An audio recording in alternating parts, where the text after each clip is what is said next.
একটা মানুষ সে জানে না যে তার শরীরে কোনো একটা রোগ বাসা বেঁধেছে, কনসিয়াস মাইন্ডে সে জানে না, কিন্তু আমার ব্রেন জানে। তো আমি যখন লিখছি আমার ব্রেন কিন্তু সেটা শো করছে কনস্ট্যান্ট। তো গ্রাফোলজি দিয়ে না ইনিশিয়াল স্টেজে ওটা ধরে ফেলা যায়। 90% ক্ষেত্রে দেখি ঈদ পুরো ঘেটে আছে। তো ডিজায়ারের জায়গা যখন ঘেটে থাকবে না, তোকে ঈদ শান্তি দেবে না। পয়েন্টার্স আছে মানে যেগুলো আমরা দেখে বুঝতে পারি যে এর এই ধরনের টেন্ডেন্সি রয়েছে, যেখানে এ হয়তো এই খারাপ কাজগুলো করতে পারে। মাথার চুল থেকে পায়ের নখ অব্দি সবটাই বোঝা যায় একটা মানুষের। আচ্ছা, এবার লিমিটেশন আছে। লিমিটেশনটা কিরকম? সুন্দর মানেই যে সে ভালো, আর কারোর হ্যান্ডরাইটিং খুব গিজি গিজি গিজি গিজি করে হয়তো একটু অসুন্দর ভাবে সে হয়তো লেগে, তার মানেই সে খারাপ মানুষ, এটা কিন্তু নয়। এবার মন যে তোর সারাক্ষণ আনন্দে থাকবে এটা হতে পারে না কখনো, বা তুই সারাক্ষণ দুঃখে আছিস সেটাও হতে পারে না। বিগত 7 দিন ধরে মন খারাপ, তখন ওটাকে নোটিস করতে হয়। 7 দিন ধরে একটা মানুষের মন খারাপ যাচ্ছে, এবার সে কিন্তু ওই ডিপ্রেশনের জোনটাতে ঢুকছে। ইউজুয়ালি আমাদের এখনকার যা লাইফস্টাইল, সেখানে না মানুষের ঘুম রিলেটেড প্রচন্ড একটা সমস্যা। তো একটি মেয়ে আমাকে এরকম বলেছিল যে আমার না রাত্রিবেলা ঘুম হয় না। তো সেখান থেকে আফটার 10 days সে আমায় ফোন করে বলেছিল যে স্যার আমি না খুব ভালো ঘুমোচ্ছি। ওইটা একটা অদ্ভুত স্যাটিসফ্যাকশন দিয়েছিল। এটা ইউনিক বলবো না, বাট আমার ভালো লেগেছিল যে একটা মানুষ ঘুমোতে পারছে। এটার থেকে তো সিগনেচার চেঞ্জ করেও কিন্তু লাইফের গ্রোথ আনা যায়। সিগনেচারের বেসিক কিছু প্যাটার্ন হয়, যে প্যাটার্নগুলো দেখলে আমরা বলে দিই যে এটা এইভাবে করো না। আচ্ছা, এটা করলে কিন্তু তোমার সমস্যা আসবে, বা তোমার লাইফে কিছু ফেস করতে গেলে তোমার একটা কনফ্লিক্ট তৈরি হবে। তো গ্রাফোলজি না আমাকে ওই হাত ধরে আমাকে রাস্তাটা দেখিয়েছে।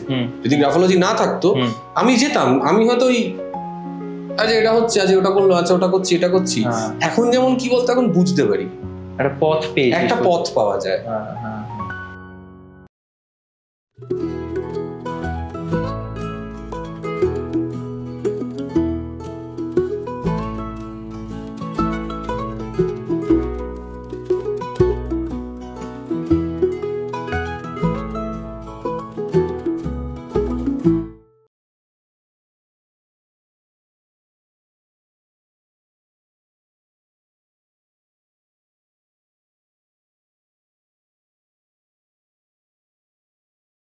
গ্রাফোলজি ইউটিউবে লিখলেই অনেক ছোট ছোট শর্টস আছে, কিন্তু যেটা হয়তো 1 বছর আগেও সেরকম দেখা যেত না।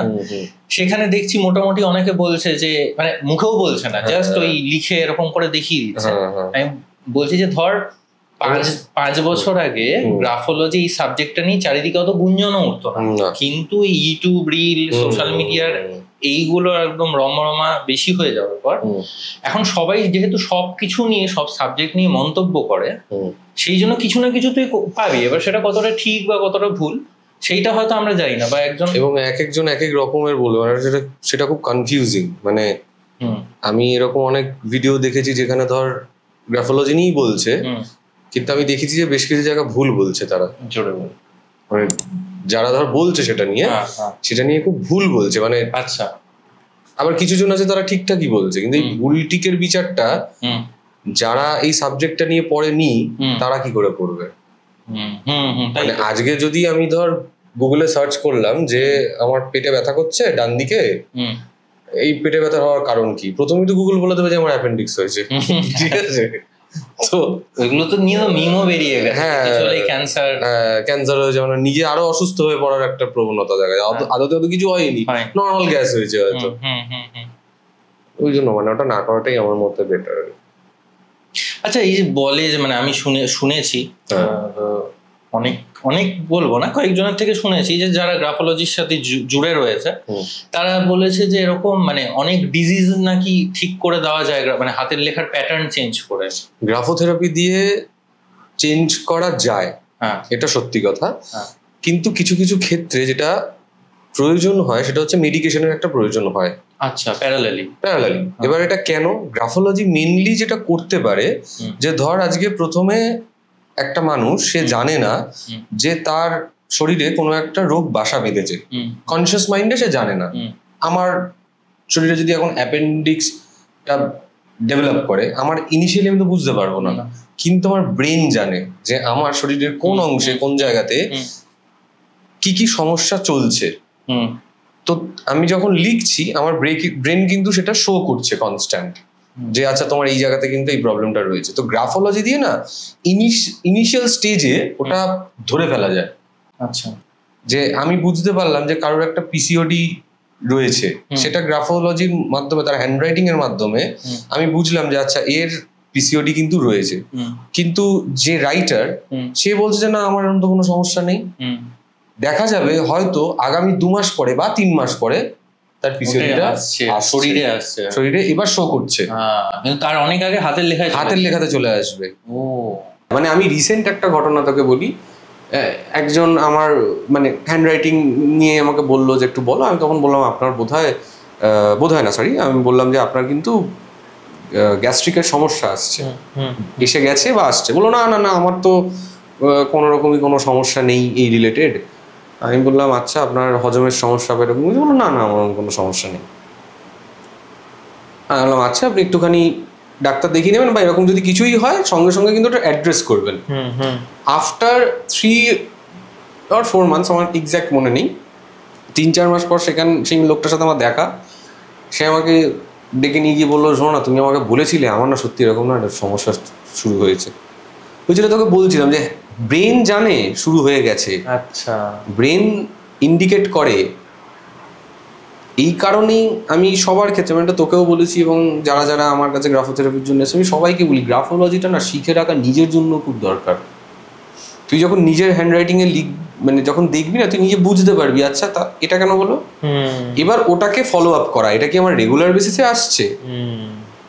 দেখ একদিনে তো কোনো জিনিস দুম করে ফর্মেশন হয় না।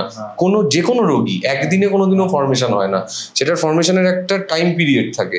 এবার ইনিশিয়াল টাইম পিরিয়ডে দেখবি একটা কথা আছে না, অনেকে বলে, ছোটবেলাতে আমরা সিনেমাতেও দেখতাম বা অনেক জায়গাতে, যে বলে না যে আর কিছুদিন নিয়ে আসলে আমরা বাঁচিয়ে দিতে পারতাম, বা ক্যান্সার ফার্স্ট স্টেজে যদি ধরা পড়তো, তো অ্যাকচুয়ালি হয়তো ধরা পড়ে না, একটু পরে গিয়েই সেটা শো করে মানুষের কাছে।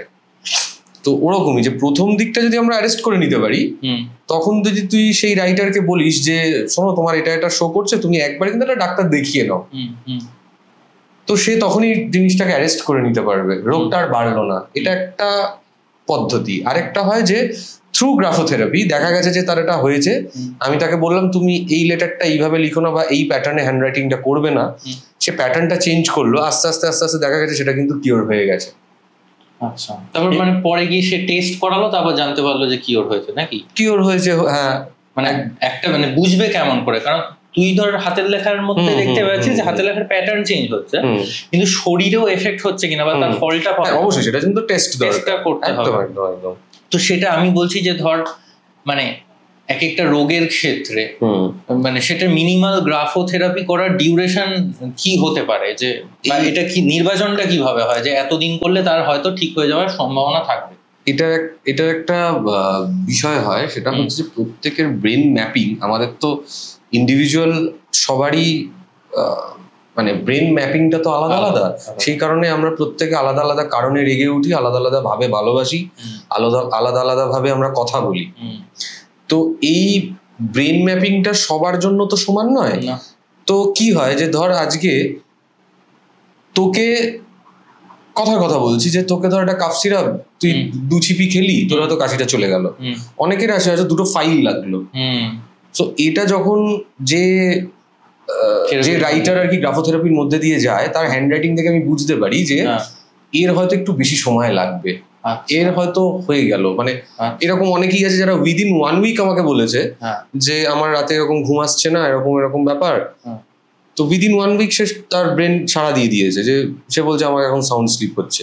আবার এরকমও মানুষ আছে যার হয়তো 1.5 মাস লেগেছে, কারণ তার ব্রেন ম্যাপিং সে কিভাবে নিচ্ছে।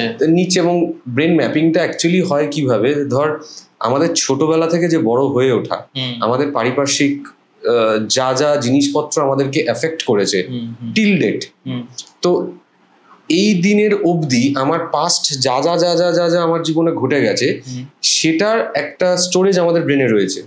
প্রত্যেকের আলাদা আলাদা এক্সপিরিয়েন্স আছে তার মধ্যে। এবার কারোর হয়তো দেখা যাবে যে তারা খুব রিজিড, যে কোনো জিনিসকে তারা নিতেই চায় না, হট করে নেবে না তারা। তাকে দেখবি অনেক বাচ্চা আছে যাদেরকে অনেক করে বোঝাতে হয়, আবার অনেক বাচ্চা আছে যাকে তুই বলবি সে ফাটাকসে ধরে নেবে।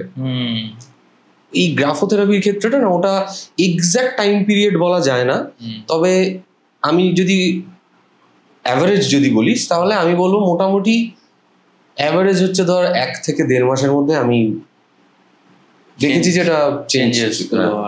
অ্যাভারেজ বলছি এটা। তুই এখনো অব্দি যতজনকে গ্রাফোথেরাপি করিয়েছিস আর কি, সেখান মানে তার মধ্যে তোর নিজের কোন মনে হয়েছে যে কোন কোন এরকম কেস আছে যেটা বাকি কেসগুলোর থেকে একদম আলাদা, বা তোর কাছে সেটা খুব মানে মনে থেকে গেছে, যে যতজনের তুই মানে রাইটিং প্যাটার্ন দেখেছিস? আমি 2 রকম ভাবে জিজ্ঞেস করছি। এক হচ্ছে কেসটা একটা ইউনিক কেস, বা হচ্ছে বাকি 10টা কেসের থেকে এই কেসটা একদমই আলাদা। আর একটা হচ্ছে হাতের লেখার রাইটিং প্যাটার্নের ক্ষেত্রে আমি জানতে চাই, কারণ কি হয় যে ছোটবেলা থেকে আমাদেরকে হাতের লেখা সুন্দর করতে বলা হয়, কিন্তু সুন্দর মানে যে সেটা সবসময় গ্রাফোথেরাপি বা গ্রাফোলজি অনুযায়ী আইডিয়াল তা তো নয়। তো সেই ক্ষেত্রে আমি মানে দুটোই জানতে চাইছি, যে এক হচ্ছে মানে কোন একটা অনন্য কেস, এই একটা, আর একটা হচ্ছে রাইটিং একটা উদ্ভট ধর রাইটিং প্যাটার্ন দেখেছিস, বা সেটা লেটারের ক্ষেত্রে, সেটা একটু বল। খুব ইউনিক বলতে আমার কাছে দেখ, যে কোনো কিছু লাইফে যখন প্রথম হয়, মানে আমি যখন প্রথম গ্রাফোলজি নিয়ে পড়াশোনা করি, তুই জানিস সেই সময়টা যে সময় পড়াশোনা চলছে আমার, তো খুব ইন্টারেস্টিং সাবজেক্ট। তো মানে যখন পড়তাম স্যার আর কি বলতেন যে এইটা হলে মানুষের কিন্তু এইটা বোঝা যায়, তখন মনে হতো আরে বাবা এটা তো সত্যি একটা দারুণ জিনিস। তো এই চমকটা প্রথম দিন থেকে একটা অদ্ভুত চমকের জায়গায় ছিল, যে এটা কি করে পসিবল, এইটা জানা যায়, এটা করা যায়। মানে তখন তোদের সাথে এসেও আলোচনা করতাম যে এরকম এরকম ঘটনা, মানে এটা শিখছি ভাই, যে এরকম একটা জিনিস দেখেছি। এর পরবর্তীকালে যখন একটা কেস এসেছিল, এটা আমি আগেও একটা জায়গাতে বলেছিলাম, আচ্ছা একটু ছোট করেই বলে দিই। সেটা হচ্ছে যে তখন সবে সবে আমি গ্রাফোলজিটা শেষ হয়েছে আমার ইনিশিয়াল টাইমে, তখন খুব বেশি জন কে আমি দেখছি না গ্রাফোথেরাপির জন্য। তো আমার কাছে একজন, আমি যে প্রফেশনের সাথে যুক্ত সেখান থেকে একজন আসে আমার কাছে, এসে বলে যে তার ভাই আর কি, সে ডাক্তার ছিল। তার প্রফেশনের সাথে যুক্ত মানে তুই যেহেতু অ্যাসিস্ট করিস, অ্যাসিস্ট্যান্ট ডিরেক্টর হিসেবে কাজ করিস, সেটার কথা বলছিস? সেইটার কথা বলছি, হ্যাঁ। আচ্ছা। তো সেখানে একজন অভিনেত্রী, তার দাদার এরকম একটা মানে ডাক্তারের প্রেসক্রিপশন ছিল, তো বলেছে এই ওষুধগুলো দাদা খেতে বলেছে নল। তো নতুন নতুন শিখছি, যেটা হয় না তখন, তো প্রথম দিকে আর কি জারি হাতের লেখা দেখছি আর কি, বাবা এটা আচ্ছা এটা এটা হয়, এখন ওটা আর নেই, ওই হ্যালটা কেটে গেছে। তো তখন তার হাতের লেখাতে আমি একটা সুইসাইডাল টেন্ডেন্সি দেখতে পেয়েছিলাম। তো আমি তখন বলেছিলাম যে তোমার এটা কে হয়? তখন বলছে আমার দাদা হয়, এরকম ব্যাপার। আমি বললাম যে দেখো আমি একটু কথা বলতে চাই ওনার সাথে, যদি পসিবল হয়। বা তখন বলছে না কি ব্যাপার, কেন? বললাম যে ভয় পাওয়ার কিছু নেই, বাট ওনার মনে হচ্ছে ওনার মনের অবস্থা খুব একটা ভালো নয়, বা খুব একটা উনি ভালো নেই ভেতর থেকে। তো যথারীতি যেটা হয়, বাড়ির লোক সে বাড়িতে গিয়ে জানিয়েছে যে তোর কি হয়েছে বল, অমুক তমুক।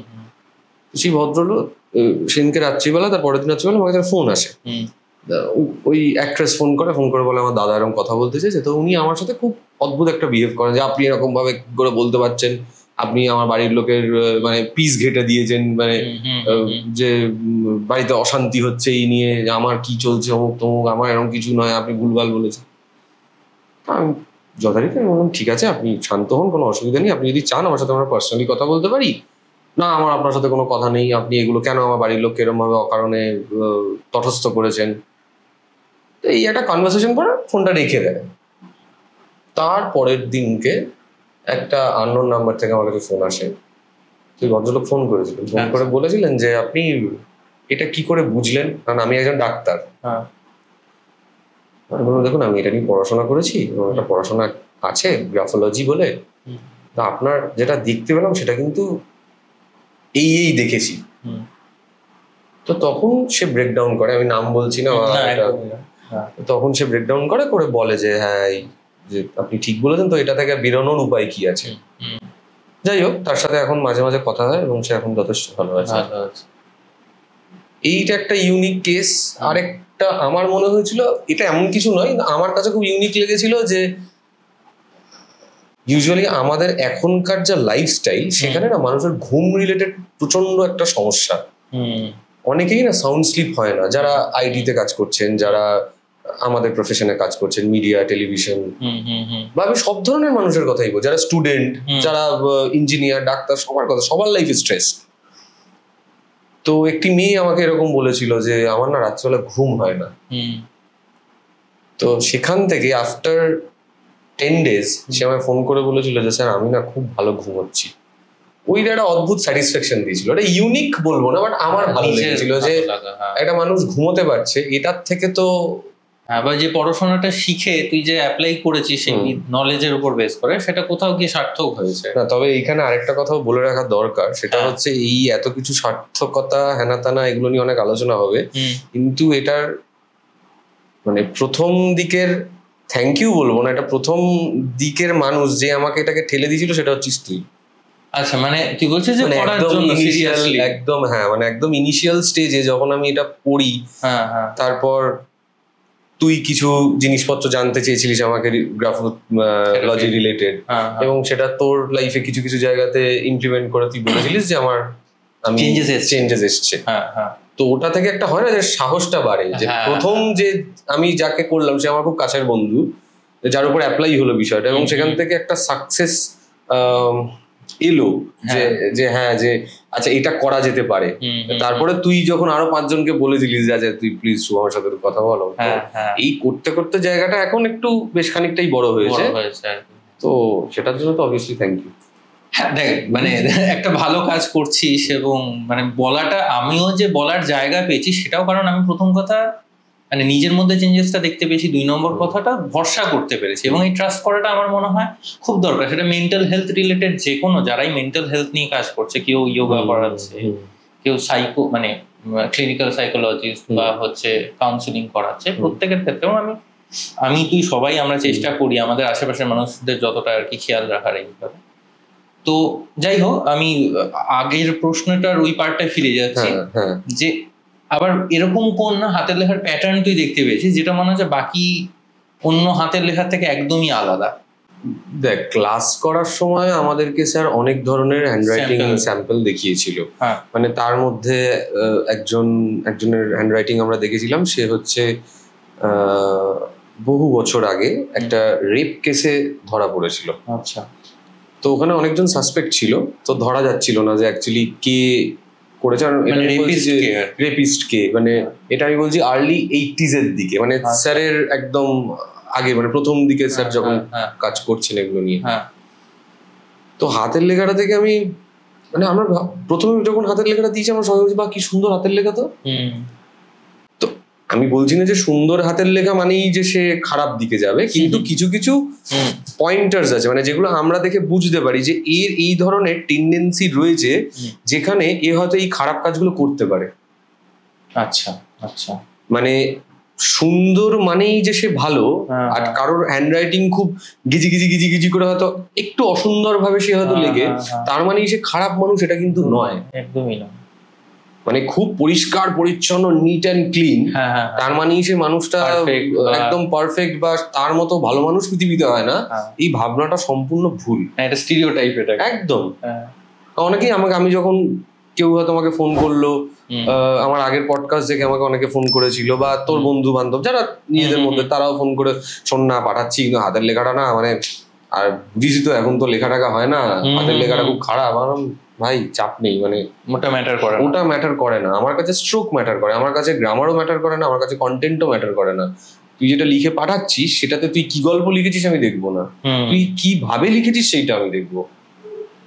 হ্যান্ডরাইটিং এর যে স্ট্রোক গুলো অ্যাকচুয়ালি কি হয়, যে এটা আমি আগেও এক জায়গায় বলেছি, যে আমাদের হাতটা হচ্ছে টুল, আমাদের হ্যান্ড রাইটিং বলে কিছু হয় না বেসিক্যালি, এটা হয় ব্রেন রাইটিং।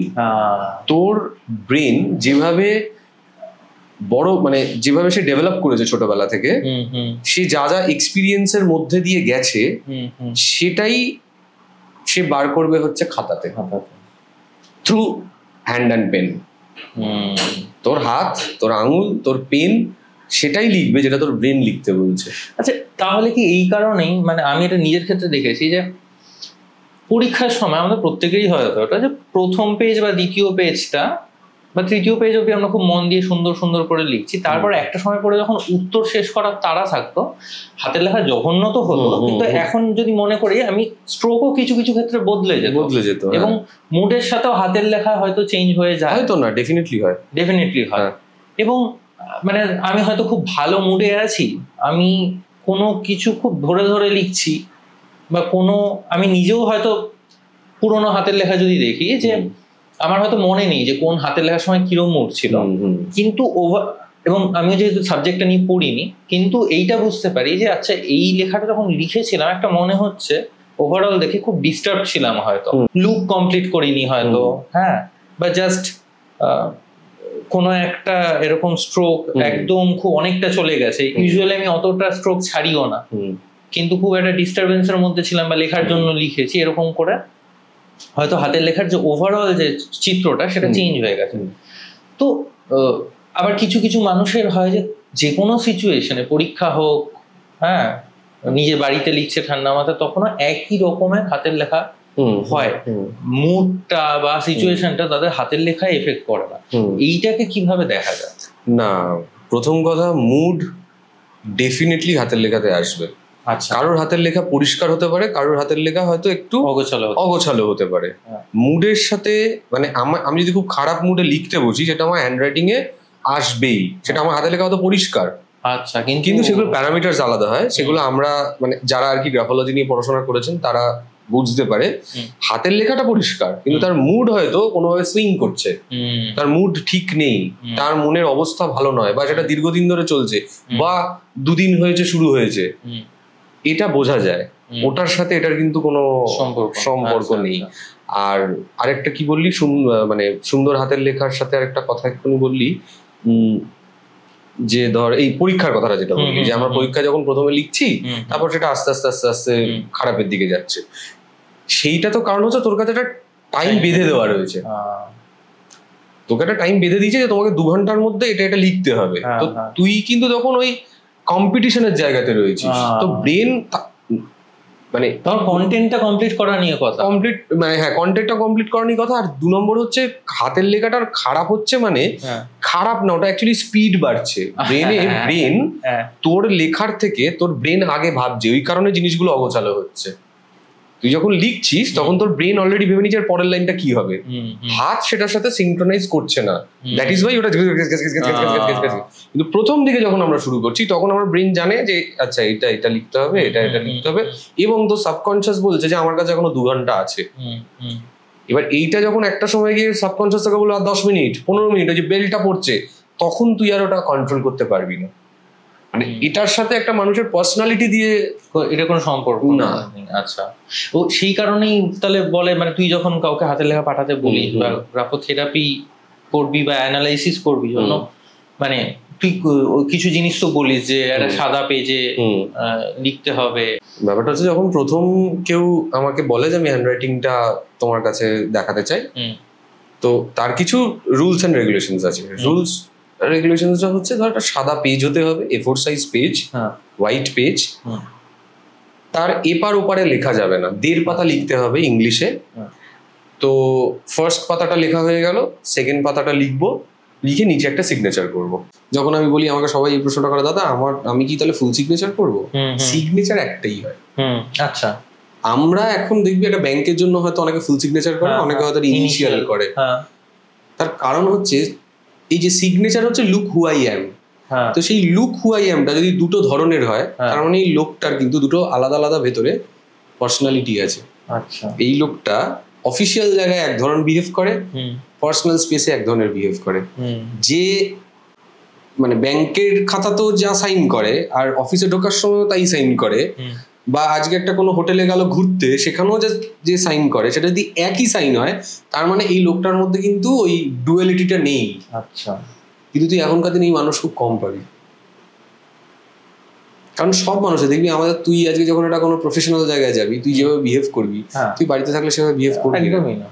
কিন্তু কিছু কিছু মানুষ আছেন যারা কিন্তু পুরোটাকেই খুব ওই ট্রান্সপারেন্সির জায়গাতেই রাখে, যে সে মানে অফিসিয়াল কোনো জায়গাতে গেলেও যেভাবে বিহেভ করে, বাড়িতে থাকলেও হয়তো সেভাবেই বিহেভ করে। মানে বাড়িতে বাচ্চাকে ধরে মারছে আর পাশের পাড়াতে গিয়ে বাচ্চাকে দেখলে বলে বাবা কেমন আছো, ওরকম। সিগনেচার চেঞ্জ করেও কিন্তু লাইফের গ্রোথ আনা যায়। আচ্ছা আচ্ছা। সিগনেচারের বেসিক কিছু প্যাটার্ন হয়, যে প্যাটার্নগুলো দেখলে আমরা বলে দিই যে এটা এইভাবে করো না, আচ্ছা এইটা করলে কিন্তু তোমার সমস্যা আসবে, বা তোমার লাইফে কিছু ফেস করতে গেলে তোমার একটা কনফ্লিক্ট তৈরি হবে। আচ্ছা। এবার আসি হচ্ছে ডট পেনে। কেন ডট পেন? ইঙ্ক পেনে কি হয়, ইঙ্ক পেনে না ইঙ্কের অনেক সময় ফ্লো বেশি হয়।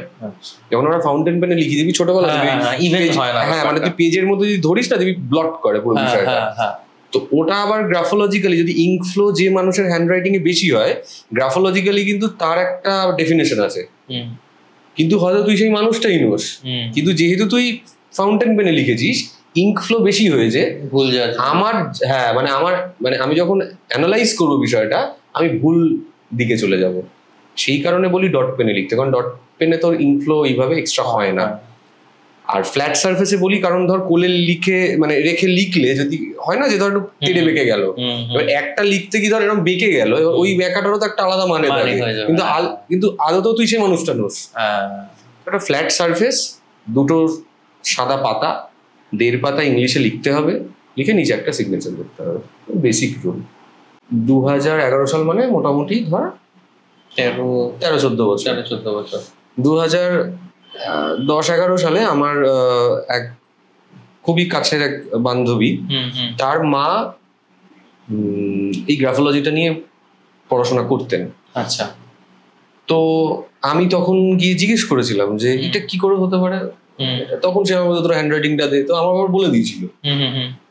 তখন কাজবাজ করি না, কলেজ লাইফ চলছে, আমার খুব ইন্টারেস্টিং লেগেছিল যে এটা কি করে পসিবল, একটা হ্যান্ডরাইটিং থেকে একটা মানুষের সম্পর্কে তুমি মাথার চুল থেকে পায়ের নখ অব্দি কি করে বলে দিতে পারো, এমন সিগনেচার দেখেও। তখন বলছিল এটা একটা পড়াশোনা আছে, এটার নাম গ্রাফোলজি।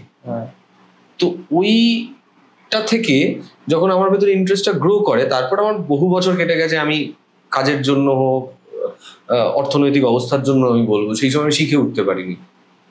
তারপর তো 2021-22 সাল নাগাদ পড়লাম ট্রায়াঙ্গুলার পার্কের ওখানে, যেখান থেকে আমি শিখেছি স্যারের কাছে, কলকাতা ইনস্টিটিউট অফ গ্রাফোলজি। তো সেটা একমাত্র এখন কলকাতাতে আছে যারা অথরাইজড এবং খুব ভালো পড়ানো হয়। মাথার চুল থেকে পায়ের নখ অব্দি সবটাই বোঝা যায় একটা মানুষের। আচ্ছা। এবার লিমিটেশন আছে, লিমিটেশনটা কিরকম, ক্রোনোলজিক্যাল এজ বলা যায় না হাতের লেখা দেখে। আরেকটা যেটা বলা যায় না সেটা হচ্ছে জেন্ডার, মানে আমি সে মানে রাইটার পুরুষ না সে মহিলা, সেইটা বলাটা সম্ভব নয়। এই ধরনের হাতের লেখা দেখে বোঝা যাচ্ছে যে এটা একটা ছেলের হাতের লেখা, বা এই ধরনের হাতের লেখা দেখে বোঝা যাচ্ছে এটা একটা মেয়ের হাতের লেখা, এটা সত্যি তো বোধহয় কোনোভাবেই জাজ করা যায় না। যদি ক্লিনিক্যাল আনসার হয় তাহলে হবে হচ্ছে না, আচ্ছা হয় না। এবার দীর্ঘদিন ধরে ধর একটা সাবজেক্ট নিয়ে করতে করতে করতে করতে এখন মোটামুটি একটা আন্দাজ করতে পারি যে এটা একটা ছেলে লিখেছে না মেয়ে লিখেছে, কিন্তু সেই আন্দাজটা তো কখনো আমার হ্যাঁ মানে সেটা আমি প্রমাণ হিসেবে বলতে পারবো না। আচ্ছা, এটা বলা যায় না। তবে গ্রাফোলজির থ্রু থেকে ধর একটা মানুষের পার্সোনালিটি ট্রেট, সেই কিরকম এখন এই মুহূর্তে তার সময় কি যাচ্ছে, তার মুড সুইংস কতটা হচ্ছে, সে আদৌ মানুষের সাথে কতটা মিশতে পারে না, কতটা লোককে বিশ্বাস করতে পারে না, সে কতটা নিজেকে আলাদা করে রেখেছে, নাকি সে সবার সাথে মিশে গিয়ে সবাইকে হালাল করে সব কথা বলে দেয়, সবটাই দেখা যায় তার। আচ্ছা, এটা ছাড়াও ধর আমি তোকে একটু আগে বললাম যেটা মেডিকেল ইস্যুস, যে শরীরের কোথায় কি রোগ রয়েছে না রয়েছে, কি সমস্যা রয়েছে শরীরের মধ্যে, সেটা দেখা যায়। যেমন ধর আমি ধরে নিচ্ছি যে দেখবি কিছু কিছু মানুষ বলে না যে আমি না প্রচুর পড়াশোনা করছি কিন্তু আমার রেজাল্ট ভালো হচ্ছে না, কারণ তার হয়তো দেখা যাবে সে সারাদিনে মানে 24 ঘন্টার মধ্যে হয়তো 20 ঘন্টাই পড়াশোনা করে বা 16 ঘন্টা পড়াশোনা করছে, কিন্তু তার রেজাল্ট ভালো হচ্ছে না, কারণ তার কনসেন্ট্রেশনের অভাব। সে পড়ছে কিন্তু লেবার দিচ্ছে, সে দিচ্ছে, কিন্তু সে যখন পরীক্ষার খাতায় বসছে তার কিছু মনে পড়ছে না, তার কনসেন্ট্রেশনের অভাব। আবার দেখবি এরকম কিছু মানুষ আছে যে হয়তো সারাদিনে 2 ঘন্টা নিয়ে পড়তে বসে, কিন্তু মার্কস পাওয়ার সময় দেখবি 80% মার্কস নিয়ে পাস করে যাচ্ছে, কারণ সে ওই যে 2 ঘন্টা বসছে তার কনসেন্ট্রেশন পাওয়ারটা মারাত্মক। ওই 2 ঘন্টাতে সে যা পড়ছে সেটা সলিড পড়ছে। আমাদের নিজেদের লাইফ দিয়ে তুই দেখবি না, ছোটবেলাতে আমাদের এরকম অনেক বন্ধু বান্ধব ছিল যারা সারা বছর পড়তো না কিন্তু পরীক্ষার সময় ভালো রেজাল্ট হতো। তো আবার মানে আমি আমার মতো এরকম অনেকেই আছে, মানে সারা বছর ধরে পড়ে যাচ্ছি কিন্তু জীবনে কোনোদিন ফার্স্ট হতে পারলাম না, মানে ওইটাই আর কি। তো মানে কনসেন্ট্রেশনের উপরও ওয়ার্ক করা যায়, করা যায়। মানে আমরা কিরকম ভাবে দেখি যে ধর একটা হ্যান্ড রাইটিং এ দেখলাম এর মধ্যে পসিবিলিটি আছে যে যে ফিল্ডে কাজ করছে সেটাতে শাইন করতে পারে, কিন্তু এর প্রোক্রাস্টিনেশনের একটা স্বভাব আছে। এবার যেই মুহূর্তে আমি দেখলাম যে আচ্ছা এর তো লেখাতে দেখছি ভালোই কেরিয়ার গ্রাফ ভালো, কিন্তু তার সাথে প্রোক্রাস্টিনেশন আছে, মানে ও আজকের কাজ কালকে করবো, আর ঠিক আছে একটু পরে করছি। আমি যদি প্রোক্রাস্টিনেশনটা থ্রু হ্যান্ড রাইটিং আমি যদি এটাকে সরিয়ে দিই, আমি যদি ওকে হেল্প করে ওকে বলি যে তুমি এই পার্টিকুলার জিনিস করবে না লেখার সময়, এটা প্র্যাকটিস করতে হবে, গ্রাফোথেরাপির মধ্যে দিয়ে যেতে হবে, ও কিন্তু অটোমেটিক্যালি ওটা ওভারকাম করে যাবে। তখন কি হবে যে সরি কি বলছিলিস বল? না আমি বলছিলাম যে তাহলে এই যে কেরিয়ার গ্রাফটা যে স্ট্রং সেটাও যখন ধরা পড়ছে হাতের লেখায়, আমি বলছি মানে সেটা দেখে মানে সেটা মানে কতটা এটা নিয়ে বলা যাবে আর কি, যদি জিজ্ঞেস করে যে কিভাবে বুঝছিস দেখে যে কেরিয়ার গ্রাফ স্ট্রং? দেখ এটা তো তোর ধর একটা হ্যান্ড রাইটিং এ মানে গ্রাফোলজির কিছু টুলস আছে, যে টুলস গুলো দিয়ে আমরা দেখতে পাই। তো একটা হাতের লেখা যখন আসে আমরা দেখি যে সে সাদা পাতাতে যখন লিখছে, সাদা পাতাটাকে আমরা ধরে নিই হচ্ছে টাইম অ্যান্ড স্পেস। আচ্ছা, লেফট সাইডটাকে একটা পেজের লেফট সাইডকে ধরা হয় হচ্ছে পাস্ট বা তোর এক্সপিরিয়েন্স, যেটা তুই অলরেডি গ্যাদার করে এসেছিস। আচ্ছা, right side of the page হচ্ছে তোর ফিউচার, তোর সামনের দিকে এগিয়ে যাওয়ার দিক। এবার যে মানুষটা ধর রাইট সাইডে অনেকটা ফাঁকা জায়গা রেখে লেখে, মানে ধর লিখেছে সে পুরোটা না ইউজ করলো না, একটা ওয়ার্ড হয়তো ধরে যেত কিন্তু সে ইউজ করলো না, সে পরের লাইনে চলে এলো, এরকম করতে করতে দেখবি রাইট সাইড অনেক ফাঁকা হয়ে যায়। তার মানে সে তার নিজের লাইফে টাইম অ্যান্ড স্পেসকে প্রপারলি ইউটিলাইজ করে না। এবার যে মানুষ properly time and space use করছে না, তার মানে তার গ্রোথ কিন্তু কোনো একটা জায়গায় গিয়ে স্ট্যাগনেন্ট হয়ে যাবে। আচ্ছা, মানে একটা সময় ধর মনে হয়, আমি কথা বলছি, ধর আমাকে একটা কাজ দেওয়া হলো, আমি জানি সন্ধ্যে 6টা থেকে আমি রাত্রি 10টা অব্দি বসলে কাজটা আমি কমপ্লিট করে ফেলবো, কিন্তু আমি রাত্রি 8টার সময় গিয়ে ভালো লাগে না, আজকে থাক কালকে করবো। এবার আমি যদি থ্রু গ্রাফোলজি এই রাইট সাইডটাকে ভরাতে আরম্ভ করি, স্পেসিফিক কিছু প্যাটার্নস আছে সেগুলো বলে দিলাম যে তুমি এইভাবে লিখবে, যখনই সে সেটা লিখতে আরম্ভ করবে তার টাইম অ্যান্ড স্পেস ইউজ হচ্ছে, তার ব্রেন সেইভাবে কাজ করতে শুরু করে দেবে যে না 6টা থেকে বলেছি 10টায়, 8টা বেজেছে, 8টাতে হয়তো 70% কাজ হয়েছে, না 10টার মধ্যেই শেষ করবো, আজকে পুরো কাজটাই শেষ করবো। থট প্রসেস চেঞ্জ হবে, থট প্রসেস যেই চেঞ্জ হবে তোর অটোমেটিক্যালি তোর যে এনভায়রনমেন্টে তুই কাজ করছিস বা যে তোর ডেইলি লাইফে যে রুটিনসগুলো সেগুলো অটোমেটিক্যালি চেঞ্জ হতে আরম্ভ করবে। আচ্ছা, মানে এক্ষুনি মাথায় এলো একটা প্রশ্ন, সেটা হলো যে তুই বললি যে লেফট সাইড হচ্ছে এক্সপিরিয়েন্স বা পাস্টকে শো করে এবং রাইট সাইড হচ্ছে ফিউচার। অ্যারাবিকে যারা লেখে তারা তো ডান দিক থেকে বাঁ দিকের দিকে লেখে, সেই ক্ষেত্রে ব্যাপারটা কি হবে? দেখ স্ক্রিপ্টের ক্ষেত্রে মানে হাতের লেখা যবে থেকে, এটা তো বহু যুগ আগে ধর পাওয়া গেছে, মানে যখন থেকে মানুষ ছবি আঁকতো, ছবি আঁকতো এই পাথরের উপরে গুহাচিত্র, তো যত তুই রাইট সাইড থেকে লেফটের দিকে যাবি, লেফট হচ্ছে তোর কোর, লেফট হচ্ছে তোর রুট। আচ্ছা, তুই যত রাইট থেকে লেফটের দিকে যাবি তো তোর লেখাতে তোর রুট বেশি খুঁজে পাওয়া যাবে, তুই বেশি কনসেন্ট্রেটেড হবি। আচ্ছা, তুই এগোনোর যে জায়গাটা থাকে সেই এগোনোর জায়গাতে চট করে তুই নতুন কোনো জিনিসকে অ্যাকসেপ্ট করতে চাইবি না, কারণ রাইট সাইড হচ্ছে অলওয়েজ তোর নতুন কিছুর দিকে নিয়ে যাওয়ার জায়গা, আর লেফট সাইড হচ্ছে তোর ফিলোসফি, তোর কোর, তোর রুট, যেটা যেটা মানে জন্ম থেকে যে এখন অব্দি যেটা তুই এসেছিস সেটা তোর লেফট সাইড। তো তুই যত হ্যান্ড রাইটিং এর লেফট সাইডে ঠেলবি তত তুই কি করবি, তোর রুটের দিকে কনসেন্ট্রেটেড হবি। আচ্ছা, তো রুট যত তোর কনসেন্ট্রেটেড হয়, এটা দেখ এক একটা কালচারের বা এক একটা ধর্মের এক একটা ব্যক্তির পার্সোনাল তার মানে সে যেভাবে বড় হয়েছে সেটা তার এক্সপিরিয়েন্স থেকে আমরা দেখতে পাবো। কিন্তু ওই মানে দেখবি এই ধরনের যারা বা এই ধরনের লেখা যেখান থেকে আমরা দেখতে পারি সেখানে হয়তো এগিয়ে যাওয়া বা কোনো কিছু অর্থোডক্স কাটিয়ে ওঠাটা তার পক্ষে হয়তো একটু টাফ হয় বা আবদ্ধ হয় একটা জায়গায়। এটার জনপ্রিয়তাটা এখনো সেভাবে হিট করেনি, কিন্তু এটার আগামী দিনে কিন্তু প্রয়োজনীয়তা বাড়বে, এবং আমি বলবো অলরেডি এটা শুরু হয়ে গেছে। যেমন বেশ কিছু বাচ্চাদের স্কুলে এটা ডাকা, মানে আমাকেও কিন্তু ইনভাইট করা হয়েছে যে আমি সেই বাচ্চাদের স্কুলে যাব এবং গিয়ে সেই বাচ্চাগুলোর হ্যান্ডরাইটিং দেখে যে কার কি, কারণ বাচ্চারা তো সবসময় বলে উঠতে পারে না, তো সেই জায়গাগুলোকে দিয়ে যে ধর হ্যান্ডরাইটিং চেঞ্জ করে তাদের মানে একদম আর্লি স্টেজে তুই যদি নার্চার করিস একটা মানুষকে, তার লাইফটা অনেক বেটার হতে পারে। তাও বাচ্চাদের ক্ষেত্রে আরেকটাও ব্যাপার, সেটা হচ্ছে যে 12 বছরের ওপরে হতে হয়, কারণ 12 বছরের নিচের রাইটিংটা আবার হচ্ছে তোর ইমম্যাচিওর রাইটিং হয়, ওটা দিয়ে জাজমেন্ট না সেটা করা যায় না। 11-12 বছরের উপর থেকে হ্যান্ডরাইটিংটা দেখলে একটা বাচ্চার বেসিক সেটআপটা বোঝা যায়। এবার সেই ক্ষেত্রে তাদের কোনো সমস্যা হলে বা ওইভাবে তাহলে ধরা যাবে না, না সেইভাবে ধরা গেলেও বিষয়টা হচ্ছে যে এটা সাধারণভাবে ভাবনা, একটা 5-6 বছরের বাচ্চাকে বা 5-6 বছর ধর বলছি 7-8 বছরের বাচ্চা, তুই তাকে বললি এইভাবে লিখবে না, তুমি এইভাবে লেখো, সে মেনটেন করতে পারবে না। ধরে নিচ্ছি যে গ্রাফোথেরাপি অ্যাপ্লাই করা গেল না, কিন্তু তার পার্সোনালিটি বা তার কোথায় অসুবিধা হচ্ছে, ওটাই তো বলছি যে ওই পার্সোনালিটিটা যে আদৌ সত্যি কতটা বা সেটা যে কংক্রিট হয়েছে মানে ইমপ্রিন্টেড কিনা, হ্যাঁ সেই এভিডেন্সটা তুই পাবি না, ওই হাতের লেখা থেকে পাবো না, ওটা ইম্যাচিওর হ্যান্ডরাইটিং ধরা হয়। বাচ্চাদের ইউজুয়ালি দেখি হাতের লেখা খুব বড় বড় করে এম লিখবে, এন লেখে, ওয়াই লেখে, তো ওগুলোকে ইম্যাচিওর হ্যান্ডরাইটিং বলে, ওইটা দেখে কিছু বলা যায় না। আইটিতে এখন অনেক জায়গাতে মানে সেটা হয়তো প্রকাশ্যে আনা হচ্ছে না, বা যে কোনো অফিসিয়াল স্ট্রাকচার মানে যেগুলো তোর আইটি কোম্পানিজ রয়েছে বা অন্যান্য ধর background verification company and all, সেখানে না তাদের ওই যে ফর্মটা ফিল আপ হচ্ছে সেই ফর্ম কিন্তু আমাদের কাছে আসে, এবং সেখানে দেখতে চায় যে এই এমপ্লয়িকে যে আমরা চাকরিটা দেবো বা কাজটা দিচ্ছি এর মধ্যে কতটা সততা আছে বা এ কতটা পারফর্ম করতে পারবে।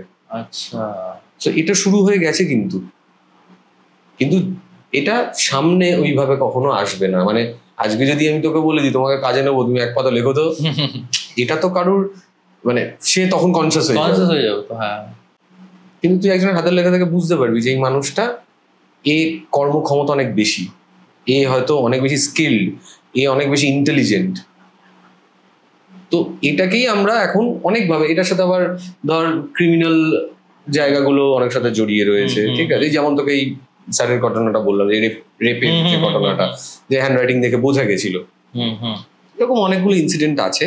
আচ্ছা, তো এত কিছু যখন বলে দেওয়া যায়, তাহলে মানে আমি জানি না এটা মানে প্রশাসনের জায়গায় বা আইনের জায়গায় যখন আমরা মানে মানে যেহেতু ইন্ডিয়ান জুরিসডিকশন খুবই একটা ক্রিটিক্যাল বিষয় এবং যে কোনো কিছুর ডিসিশন নিতে অনেক দেরি হয়, কিন্তু অপরাধী ধরার ক্ষেত্রে এই স্যাম্পল তো খুব একটা ভালো উদাহরণ হিসেবে কাজ করবে, এবং কাজ করে তো, মানে এটা ইয়ে করা হয়, অ্যাপ্লাই করা।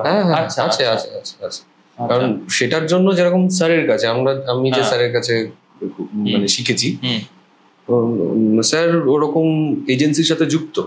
আচ্ছা, মানে যারা এগুলো ব্যাকড্রপে এই জিনিসগুলো দিয়ে দেখে যে এর মধ্যে মানে তুই যেটা ক্রিমিনাল অ্যাসপেক্ট থেকে বলছিস, যে ধর প্রশাসনের জায়গা থেকে দেখ, প্রশাসনের ধর আমি বলছি যে যারা খুব কোর, ধর সিআইডি হোক বা সিবিআই হোক, মানে যারা খুব মানে কিভাবে বলবো, যারা খুবই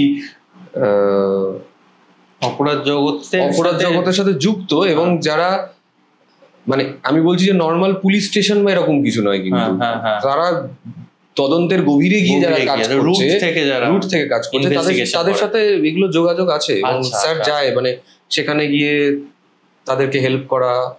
কখনো এরকম তুই কেস পেয়েছিস যে ধর একজন মানুষ এনেছিল স্পেসিফিক কোনো সমস্যা নিয়ে, কিন্তু তুই যখন তার হাতের লেখা রিড করছিস তখন দেখছিস যে ওই মানুষটা যে সমস্যাটা নিয়েছে তার থেকেও হয়তো বা সমতুল্য কোনো একটা সমস্যা যেটা তার কাছে জানা নেই, কিন্তু হাতের লেখায় ধরা পড়ছে, এবং সেটা নিয়ে হয়তো মনে হচ্ছে তাকে জানানো বা সেটা কিওর করা বেশি ইম্পর্টেন্ট আর কি। তো সেরকম কেস এসছে বা তাকে বলেছিস বা কনফ্রন্ট করেছিস? হ্যাঁ, এটা বলেছি। আর প্রথম কথা যেটা, এটা আমাদের সবার ক্ষেত্রেই এখন হয় যে আমরা খুব চট করে দেখবি মানে মন খারাপ হচ্ছে, মন খারাপ কিন্তু হওয়াটা অস্বাভাবিক কিছু নয় কোনো মানুষের জীবনে, কিন্তু ওটাকে আমরা আগেই বলি আমরা খুব ডিপ্রেশনের মধ্যে দিয়ে যাচ্ছি। ডিপ্রেশন সম্পূর্ণ অন্য একটা মানে কি বলবো, মানে অন্য একটা জিনিস, মানে সেটাকে আমরা যতটা এখন ইজি করে দিয়েছি না, যে আমার ডিপ্রেশন, ভাই আমার খুব ডিপ্রেশনে আছি, ডিপ্রেশন কিছু নয়, মন খারাপ হতেই পারে।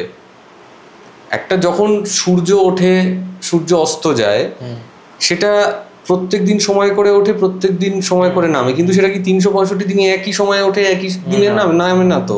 তো প্রত্যেক দিন তার আলাদা হয়। একটা 1 মিনিট হলেও তার হয়তো সানরাইজ 1 মিনিট পরে হচ্ছে, বা সে তার জায়গা চেঞ্জ করছে সেলেস্টিয়াল লেভেলে আর কি, ঠিক আছে। তো সেই রকমই যে মানুষের মনের ওপরেও সেই এফেক্টটা কিন্তু আসে। এবার মন যে তোর সারাক্ষণ আনন্দে থাকবে এটা হতে পারে না কখনো, বা তুই সারাক্ষণ দুঃখে আছিস সেটাও হতে পারে না, আছে। এবার কি দেখতে হয় যে যার ধর বিগত 7 দিন ধরে মন খারাপ, তখন ওটাকে নোটিস করতে হয়। 7 দিন ধরে একটা মানুষের মন খারাপ যাচ্ছে, এবার সে কিন্তু ওই ডিপ্রেশনের জোনটাতে ঢুকছে। আচ্ছা, মানে সেই পরিমাপটাও হাতের লেখায় ফুটে ওঠে। তো ওইটাকে তখন বুঝতে হয়। সরি, তুই একটা কি প্রশ্ন করলি? আমি একদম আমি জানতে চাইছিলাম যে মানে মানুষটা অন্য একটা সমস্যা নিয়ে এসছে, কিন্তু দেখলি যে সেটা হয়তো অতটাও কনসার্ন না, তার থেকেও একটা কোনো সমস্যা যেটা হিডেন অবস্থায় আছে। হ্যাঁ, মানে এটা আমি বলি যে আমার মনে হচ্ছে যে এইটা কিন্তু একটা ইস্যু রয়েছে। আমি যে কথাটা বলতে গিয়ে একটু ঘুরে গেছিলাম, সেটা হচ্ছে যে এই যে তুই সমস্যা কথাটা বারবার বলছিস, এটা হচ্ছে আমাদের চলতি ভাষার কথা, যে এটা একটা সমস্যা হয়েছে। সমস্যা কিছু নেই পৃথিবীতে, সবার আগে বুঝতে হবে এটা একটা ইস্যু। সমস্যা যখনই তুই কিছুকে বলছিস, তুই তার মানে কোনো একটা সিচুয়েশনকে অ্যাড্রেস করছিস যে এটা রিজলভ করা কিন্তু চাপ। আচ্ছা, তোর সাবকনশিয়াস মাইন্ড বা তোর ব্যাক অফ দ্য মাইন্ডে এটা চলছে যে এটাকে রিজলভ করতে গেলে আমার কিছু এটার পিছনে একটা খাটাখাটনি আছে, কারণ এটা সমস্যা। তুই এটাকে যদি সমস্যা না বলে এটা ইস্যু বলিস। আচ্ছা, ইস্যু এটা একটা যে মানে আমার রাতে ঘুম হচ্ছে না, আমার খিদে পাচ্ছে না, এটা ইস্যু হয়েছে, এটাকে কাটিয়ে ওঠা যায়। যখনই আমি বলবো আমার না একটা সমস্যা হয়েছে, আমার রাত্রিবেলা ঘুম হচ্ছে না, আমার কনসিয়াস মাইন্ড যখনই বলছি, আমার সাবকনসিয়াস মাইন্ড কিন্তু ওটা ধরে নিচ্ছে যে এটা এমন একটা কিছু জিনিস যেটা একটা বিশাল বড় একটা ব্যাপার, 10টা মাথা নিয়ে হয়তো সামনে দাঁড়িয়ে রয়েছে, ওরে বাবা ঘুম আসছে না, কি হবে। ওই জন্যই আমি সবাই যখন যারা আমার কাছে গ্রাফোথেরাপির জন্য এসেছে বা এমনি কনসাল্ট করতে এসেছে, আমি আগেই বলেছি এটা কোনো সমস্যা নয়। আর যেটা দেখতে পাই আমি সেটা বলি যে আমার মনে হচ্ছে আপনি এটা বলছেন, আপনার কিন্তু এটাও অনেক সময় হতে পারে, হয়তো লিখতে গিয়ে একটু হাত কেঁপে গেছে, গিয়ে হয়তো একটা স্ট্রোক অন্য হয়ে গেছে, সেটাকে আমরা ধরি না। মানে একটা পেজের মধ্যে দেখা গেল ধর মোর দ্যান 5 টাইমস একটা লেটার সেম জিনিস শো করে যাচ্ছে, তার মানে আমি সেটা নিয়ে এখন আলোচনা করবো বা সেটা নিয়ে আমার ভাবতে হবে। হতেই পারে যে একবার হয়তো এসেছে বা দুবার এসেছে, ওগুলো নেগলিজেবল, ওগুলোকে ধরতে নেই তখন। কিন্তু নিজে যদি আমি জানি, আমি বুঝতে সুবিধা হবে আমার ক্ষেত্রে যে আমার আচ্ছা এইটা কি তাহলে ট্রিগার হচ্ছে, তাহলে কেন হচ্ছে। এবার নিজে জানতে গেলে সেই ক্ষেত্রে তো আমাকে সাবজেক্টটা নিয়ে রীতিমতো পড়াশোনা করতে হবে। অবশ্যই, মানে এটা আমি মানে সবাইকেই বলি যে গ্রাফোলজি সবার শেখা উচিত, সবার শেখা উচিত। কিন্তু মানে সবাই শিখতে পারবে চাইলে? হ্যাঁ, মানে এরকম মানে না ওরকম কোনো ব্যাপার নেই। কারণ আমি যেরকম ধর আমি সাইকোলজি স্টুডেন্ট তো নই, তো আমি যখন শিখতে গেছিলাম এটা আমি বলেছিলাম, তো বলেছিল যে হ্যাঁ কোনো অসুবিধা নেই। কিন্তু ধর একটা বেসিক ধর আমি বলছি ক্লাস 12 পাস আউট বা একটা গ্র্যাজুয়েশন হয়ে গেছে, গ্রাফোলজি যখন শিখতে ঢুকেছিলাম আমাকে কিছু সাইকোলজির বই পড়তে হয়েছিল যেটা তোকে হেল্প করবে। কারণ তুই যখন একটা মানুষের ধর মাথার চুল থেকে পায়ের নখ অব্দি দেখছিস, তার সাইকোলজিক্যাল পার্টটাকে তুই ফেলে দিতে পারিস না। কারণ তার বড় হয়ে ওঠা, তার সমস্ত তার জীবনের প্রত্যেকটা দিন, তার এক্সপিরিয়েন্স সমস্তটা সে তোর সামনে রাখছে। তো শুধু গ্রাফোলজির টুলস গুলো জেনে তুই একটা মানুষকে সেইভাবে কখনো বুঝতে পারবি না যদি না তুই সাইকোলজি কে রপ্ত করিস আগে। তো সাইকোলজিটা জানাটা সুবিধা, মানে যারা সাইকোলজি স্টুডেন্ট তারা গ্রাফোলজি শিখলে তারা অনেক বেটার বুঝতে পারবে। আরো মানে অনেকগুলো টার্ম আছে যেগুলো ক্লিনিক্যাল টার্ম হয়, তো সেই ক্লিনিক্যাল টার্ম গুলো তারা বেটার বলতে পারে। আচ্ছা, আমাদের যেটা পড়তে হয়েছে কিন্তু তারা অলরেডি সেটা নিয়ে পড়েছে। ইগো সুপার ইগো নিয়ে যদি মানে বলার থাকে সেটা তো অনেক বিশাল বড় একটা আলাদা একটা ডিসকোর্স। বাট একদমই মানে ইগো সুপার ইগো দিয়ে গ্রাফোলজিক্যালি আমরা অনেক কিছু দেখি। মানে ইনফ্যাক্ট ওটা হচ্ছে ধর আমি তোকে বলতে পারি বেস মডেল হিসেবে কাজ করে। আমাদের যে ছোটবেলায় খাতা থাকতো ইংলিশের যে খাতাটা দেখবি 3টে লাইন টানা থাকতো, তো সরি 4টে লাইন, ওপরের দুটো দেখবি ওপরে আর নিচেরটা লাল আর মাঝখানটা নীল থাকতো। আচ্ছা, তো এই ওপরের পার্টটা আমি 3টে লাইন ধরি, 3টে লাইনের ওপরের পার্টটা হচ্ছে তোর সুপার ইগো, মাঝখানটা হচ্ছে ইগো, নিচেরটা হচ্ছে ঈদ। আচ্ছা, সবচেয়ে নিচেরটা ঈদ, তারপরে ইগো, তারপর সুপার ইগো। হ্যাঁ, ঈদ হচ্ছে তোর ভেতর, তোর সাবকনশিয়াস, যে কনস্ট্যান্ট আরাম চাইছে, কনস্ট্যান্ট প্লেজার চাইছে। সেটা যে কোনো রকমের প্লেজার হতে পারে, সেটা খাওয়া দাওয়া, জামা কাপড় কেনা, সেক্সুয়াল নিড, ধর কিভাবে বোঝাবো তোকে, ধর মানে এনিথিং রিলেটেড টু প্লেজার, মানে ডিজায়ার। মানে ধর আমি যে বসে কথা বলছি, আমি মাঝে মাঝে ধর একটু এরকম করছি, আচ্ছা, একটু ধর এরকম ভাবে বসলাম, কখন এরকম ভাবে বসছি। অত মাইনিউট ডিসিশন গুলো। হ্যাঁ, ঈদ নেয় যে আমি যদি এরকম ভাবে বেশিক্ষণ বসে থাকি আমার একটু অস্বস্তি হচ্ছে, তখন দেখবি অনেকে কথা বলতে বলতে একটু এরম হলো। এই যে আমি এরম হলাম, এটার থেকে এটা ঈদের ডিসিশন। আচ্ছা, যে আমার ডিসকমফর্ট হচ্ছে, আমি এইভাবে বসতে ভালো লাগছে না। ঈদ। এবার ইগো হচ্ছে তোর রিয়ালিটি। ইগো মানে আমরা যেটাকে তথাকথিত বলে থাকি ওর তো খুব ইগো, ওই ইগো নয়, এটা ইগোটিজমের কথা হচ্ছে, ওটা তখন ইগোটিজমে চলে যায়। ইগো হচ্ছে যে তোর ইগোটিজম। হ্যাঁ, মানে ওটা আলাদা চ্যাপ্টার, আমি এটা আগে বলিনি। তোর ঈদের পরে আসছে ইগো। ইগো হচ্ছে তোর রিয়ালিটি, তোর ফিজিক্যাল ওয়ার্ল্ড। এই যে আমি তোকে টাচ করতে পারছি, আমি বইটাকে ধরতে পারছি, আমি তোর সাথে কথা বলছি, এটা হচ্ছে আমার ইগো কাজ করছে এখন। এটার পরে আসে হচ্ছে তোর সুপার ইগো, মানে তোর হায়ার কনসিয়াস। মানে এই উদাহরণটা আমি অনেক জায়গাতেই বলে থাকি। সেটা হলো, গল্পটা আমি তোকেও আগে বলেছি, যে ধর আজকে তোর বাড়িতে আমি আছি, তুই ঘুমোচ্ছিস, আমিও ঘুমোচ্ছি, রাত্রিবেলা হঠাৎ করে আমার ঘুম ভাঙলো, মনে হলো ফ্রিজে একটা আইসক্রিম রাখা আছে, আমি খাবো। এটা তোকে বলেছিলাম গল্পটা। ওটা হচ্ছে আমার ঈদ। বললো যে আইসক্রিম আছে ভাই, আইসক্রিমটা খাবো। আমি আইসক্রিমটার জন্য খাট থেকে উঠে ফ্রিজের কাছে এলাম। এটা কিন্তু আমার রিয়ালিটি, এটা আমাকে ইগো নিয়ে এলো। এবার আমি আইসক্রিমটা পুরোটা খাবো নাকি অর্ধেক তোর জন্য রেখে দেবো, ওই ডিসিশন মেকিংটা হয় হচ্ছে সুপার ইগো।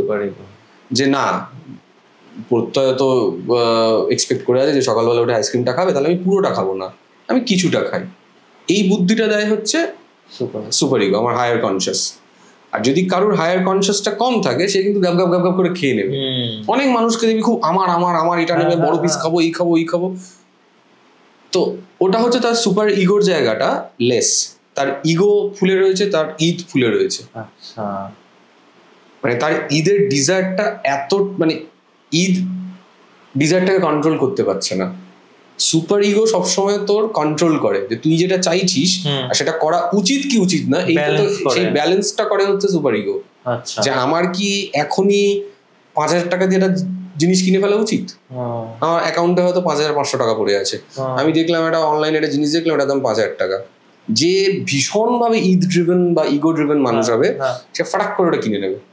সে ভাববেই না যে 5,500 থেকে 5,000 টাকা চলে গেল। যার সুপার ইগো বেশি আছে সে বলবে ভাই করিস না, তোর কাছে কিন্তু আমার টাকা নেই, 5,000 টাকা দিয়ে কিনিস না, এই জিনিসটাই 1,000 টাকাতে হয়তো ফুটপাতে পাওয়া যায় বা গড়িয়াহাটে পাওয়া যায়, 1,000 টাকা দিয়ে কেন। তো এইটা হচ্ছে ঈদ ইগো আর সুপার ইগোর খেলাটা। এবং সেটা আমরা কি করে বুঝতে পারি? ওই হ্যান্ড রাইটিং এর থ্রু দিয়ে। এই যে 3টে লাইনের কথা বললাম, উপরের পোর্শনটা হচ্ছে তোর হায়ার কনসিয়াস সুপার ইগো, মাঝখানের লাইনটা হচ্ছে ইগো, আর নিচেরটা হচ্ছে ঈদ। তো এটা যার প্রপার ব্যালেন্সে থাকবে, কেন বেঁধে দেওয়া হতো ছোটবেলাতে, এটার একটা কারণ আছে।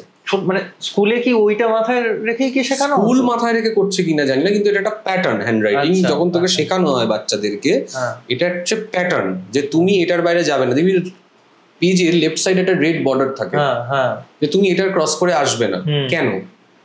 তার কারণ হচ্ছে ওটার বাইরে যাওয়া মানে ওটা যখন তুই ক্রস করে এদিকে আসছিস, মানে তুই তোর পাস্টে বেশি ঢুকছিস। যে মানুষ পাস্ট নিয়ে বেশি ভাবে সে কোনোদিন এগোতে পারবে না সামনে। ওই জন্য ওটা রেস্ট্রিক্ট করা, ওটা রেড দিয়ে বর্ডার করা থাকতো। দেখ, মনে করে দেখ ছোটবেলায় খাতাটা। এবার একটা সময় পরে ওই খাতাটা তোর থেকে সরিয়ে নেওয়া হয়, সাদা খাতা দিয়ে দেওয়া হয়। তাহলে যদি এখন তোর মনে প্রশ্ন আসতে পারে, ভাই ছোটবেলাতে তো সবাই আমরা এই খাতাতে লিখেছি, তাহলে আমরা কেন তারপরে পারি না? এইখানেই হচ্ছে তোর ইন্ডিভিজুয়াল পার্সোনালিটি গ্রো হয়। তুই আমি সেম খাতাতেই হাতের লেখা প্র্যাকটিস করেছি, কিন্তু যখন বড় হয়েছি তোর হাতের লেখা হয়তো একটু ছোট, আমার হাতের লেখা একটু বড়, আরেকজনের হাতের লেখা হয়তো একটু মাঝারি, লাইন বেঁকে যাচ্ছে।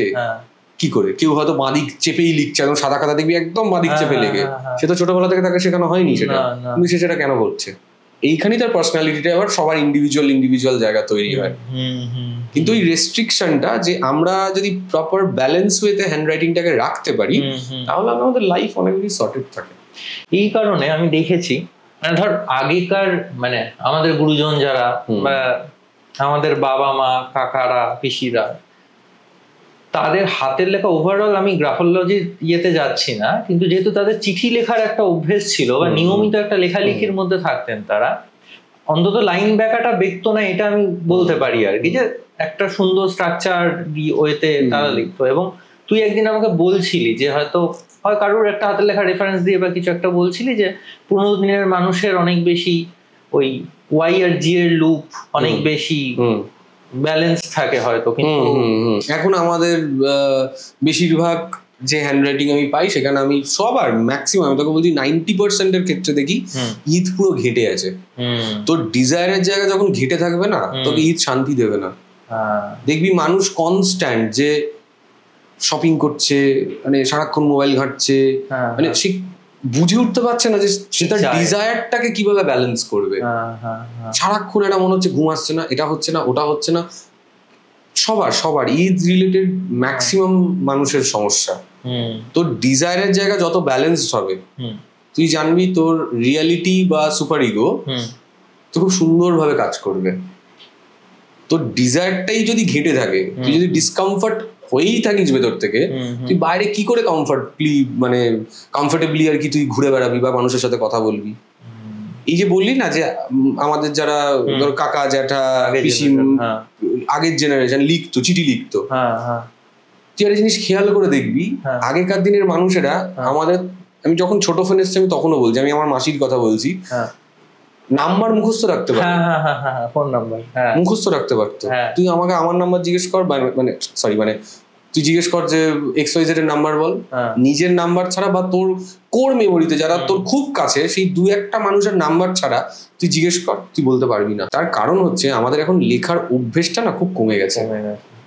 তুই যত লিখবি বেসিক্যালি কি হয়, তোর ছোটবেলা থেকে তুই বড় হয়েছিস, তোর মাথার ভেতরে আমাদের এই মেমোরি স্লটের মতো মোবাইলে ছোট ছোট ছোট ছোট ছোট ছোট ছোট ছোট এরকম অনেক মেমোরি আমাদের গ্যাদার করা রয়েছে, এবং প্রত্যেকটা কিন্তু আলাদা আলাদা আলাদা আলাদা আলাদা আলাদা স্টোরেজে রাখা আছে। আমরা যখন লিখি, এই যখন একটা প্রেস হয় না, দুটো আঙুলের মাঝখানে যখন একটা প্রেস করে লিখছি, তুই বেসিক্যালি এই একটা সিঙ্গেল প্রেসে মোর দ্যান 10 লাখ নিউরনকে তুই ট্রিগার করিস ব্রেনে। আচ্ছা, সে গিয়ে ট্রিগার হয় ভেতরে, গিয়ে বলে যে তোর এক্সপিরিয়েন্স যা আছে সেটা থেকে তোর একটা লেখা বেরোয়। আচ্ছা, এবার তুই যদি লেখাটা বন্ধ করে দিস, তোর এই ভেতরের যে প্র্যাকটিসটা, সেই প্র্যাকটিসটা তো মানে মেমোরিতে রয়েছে, স্টোর হয়ে রয়েছে, এবং সেটার উপর ধুলো পড়ছে দিনের পর দিন দিনের পর দিন দিনের পর দিন, সেটা ইউজ হচ্ছে না প্রপারলি। তখন কি হচ্ছে যে মনে রাখার জায়গাটা আস্তে আস্তে মেমোরি এরকম নয় কিন্তু যে তুই জানিস না, কিন্তু দেখবি তুই মনে রাখা আস্তে আস্তে কমে গেছে। মানে তুই হঠাৎ করে যে কোনো র্যান্ডম কাউকে জিজ্ঞেস করে কালকে দুপুরবেলা তুই কি খেয়েছিস, সে কিন্তু অন্তত তোকে আমি বলছি 1.5 থেকে 2 মিনিট ভাববে। অনেকের মনে পড়েই না কি খেয়েছিলাম বলতো, হ্যাঁ মানে পারবে না মনে করতে, যে প্র্যাকটিসটাই তো চলে গেছে। আর তারপরে সব থেকে ভয়ঙ্কর তো শেষ করে দিয়েছে আমাদেরকে মোবাইল ফোন। মানে এই যে টাইম স্প্যান কমে যাওয়া, মানে অ্যাটেনশন স্প্যান, এটা তো শেষ করে দিয়েছে। মানে 10 সেকেন্ডের নিচে একটা টাইম স্প্যান চলে এসছে।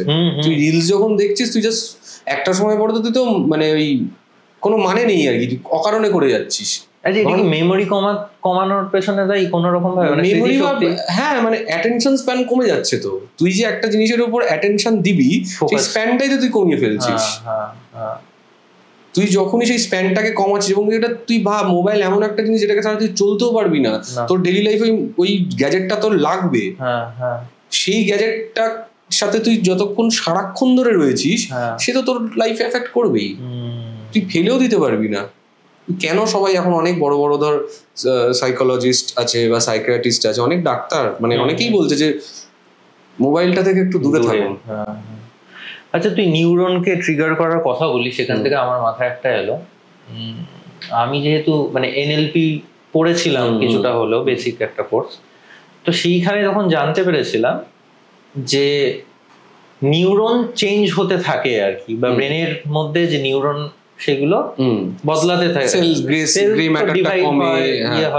সেল নতুন সেলেরও জন্ম। তো সেই কারণে নিউরনের প্যাটার্ন যখন চেঞ্জ হচ্ছে, নতুন নিউরন আসছে, সেই কারণেই কি মানে এই যে বলে না যে মানুষের ব্যাংকে গেলে বলে যে সিগনেচার মেলাতে চায়, বা পুরোনো সিগনেচারের সাথে নতুন সিগনেচার বা 7 বছর আগের সিগনেচার হয়তো হুবহু না মিলেও কিছু মানে কোর প্যাটার্নটা হয়তো মেলে, সেটা দেখে ওরা জাজ করে যে এই মানুষটারই সিগনেচার কিনা। কিন্তু এইটা কেন হয়, মানে গ্রাফিক্যালি জিনিসটা বদলে যায় কিভাবে? মানে আমি জানি যে আমি এভাবেই সাইনটা করি, সিগনেচার ফুল নেম সিগনেচার এইভাবেই করছি, কিন্তু তাও সেটা বদলে যায় কেন? মানে কিটার কি কারণ? দেখ, সিগনেচার বদলানোর কিন্তু একটা কারণ হচ্ছে যে ধর তুই ক্লাস 10-এ যে সিগনেচারটা করতিস আর এখনের যে সিগনেচারটা করিস এটা চেঞ্জ হবে। কারণ তোর ক্লাস 10-এ যা এক্সপিরিয়েন্স ছিল, তোর যা পারিপার্শ্বিক অবস্থা ছিল, এখন কিন্তু সেটা নয়। আচ্ছা, তোর আইডেন্টিটি বদলেছে।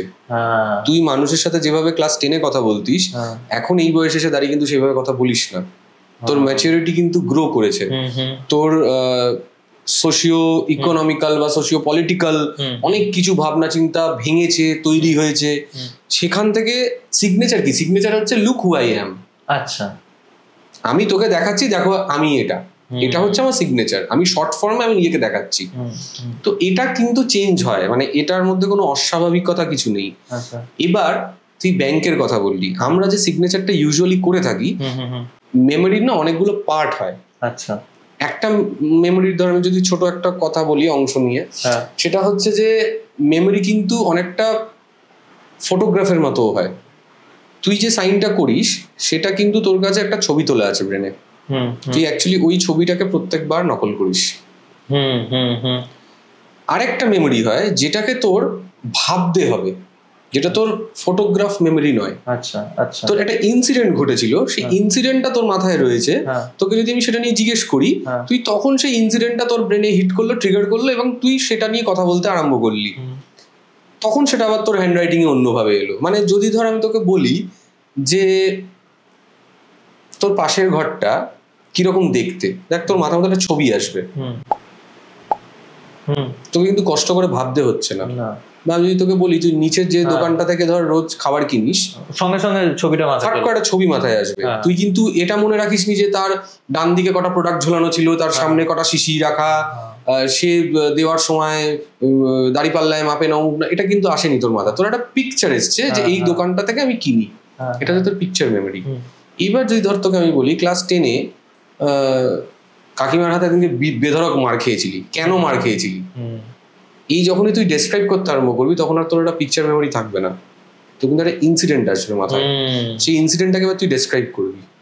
একটা ঘটনা এলো তোর মাথায় যে আচ্ছা আমি না মিথ্যে কথা বলে হয়তো টিউশন থেকে পালিয়েছিলাম, বা একদিনকে স্কুল কাট মেরেছিলাম, মা জানতে পেরে গেছিল।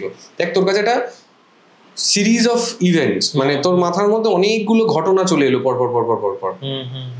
আবার সেম ভাবেই আরেক ধরনের মেমোরি কাজ করে।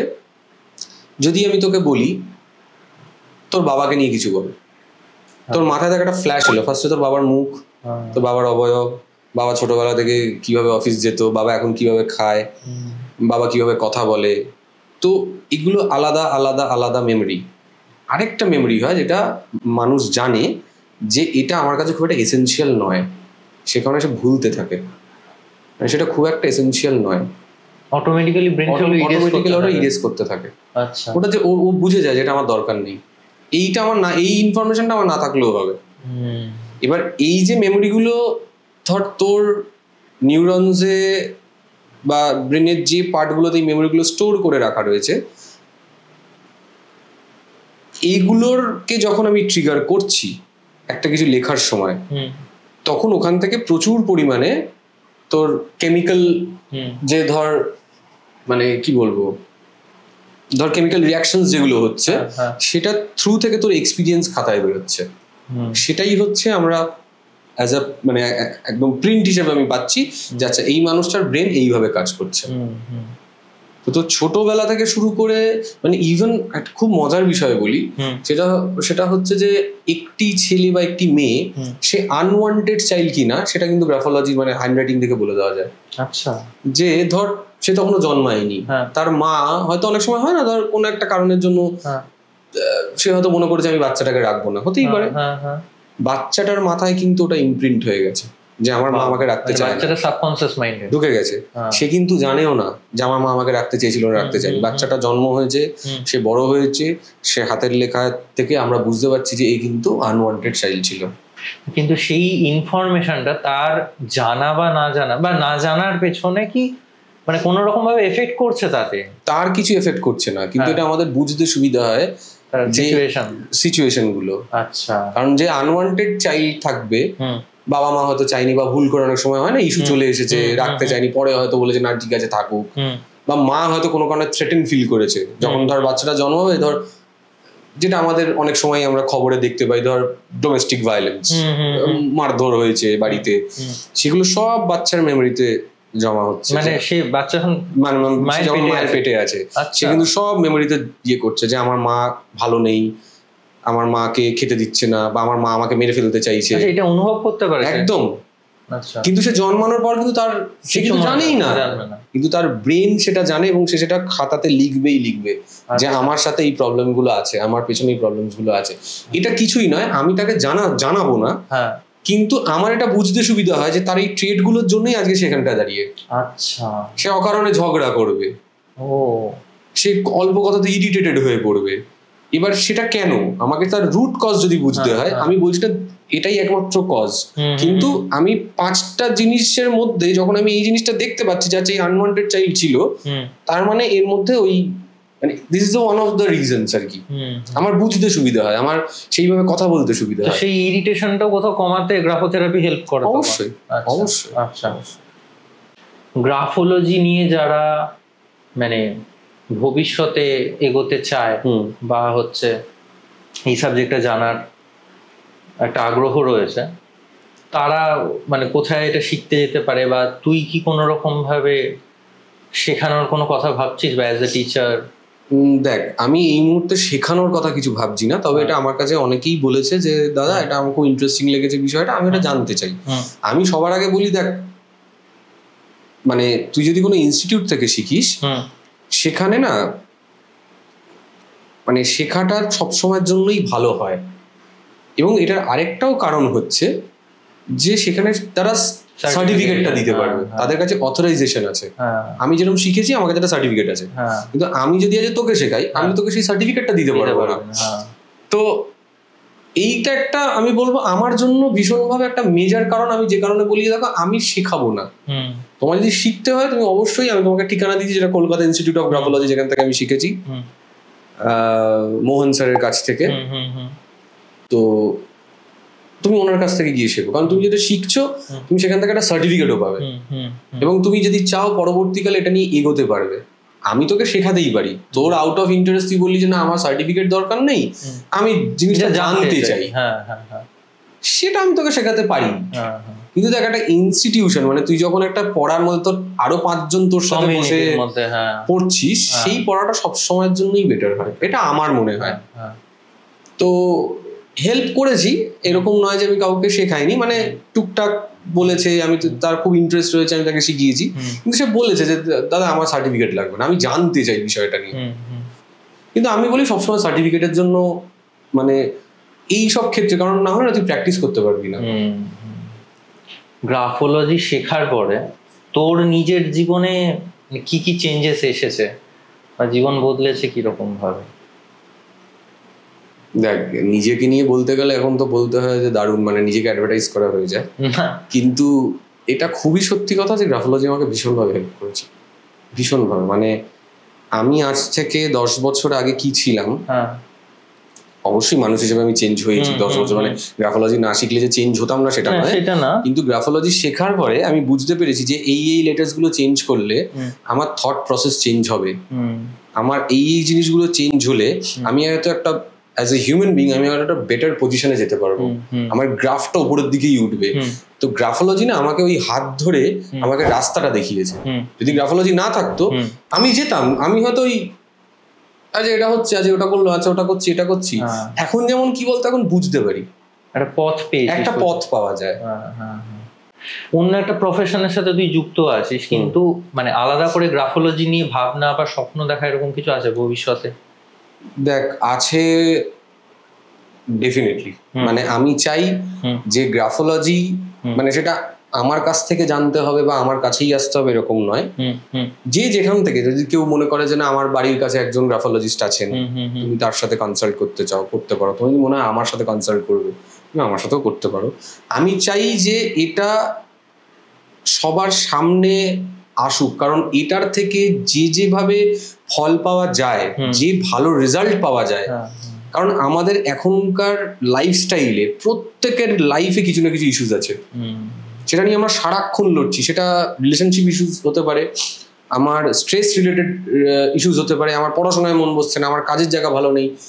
তো এটা যদি আমি দিনে 5 মিনিট সময় নিয়ে আমি বসি এবং আমি যেটা বলে দিলাম সেগুলো আমি প্র্যাকটিস করি, এটা যদি করে আমার লাইফে ভালো হয়, তাহলে আমি কেন করবো না? আমাকে বোঝাতে, আমি তো তোকে ওষুধ খেতে বলছি না। তুই সারা মাসে হিসেব করে দেখবি প্রত্যেকটা মানুষ প্রচুর বাজে খরচা করে। তো সেই বাজে খরচাটা না করে যদি আমি 2টো গ্রাফোলজির বই কিনে পড়ি, বা আমি বলে দিলাম যে আচ্ছা তুমি এটা এটা করো, তাহলে তোমার বাজে খরচাটা কমবে, সেটা তো মানুষের জন্য ভালো। তার জন্য তাকে ওষুধ খেতে হচ্ছে না, রোজ টাইম করে 10টার সময় 2 চিপি ওষুধ খাবো, এটা তো করতে হচ্ছে না। তোকে শুধু আমি যে প্রসেসটা বলবো সেই প্রসেসে তোকে চলতে হবে 2 মাস।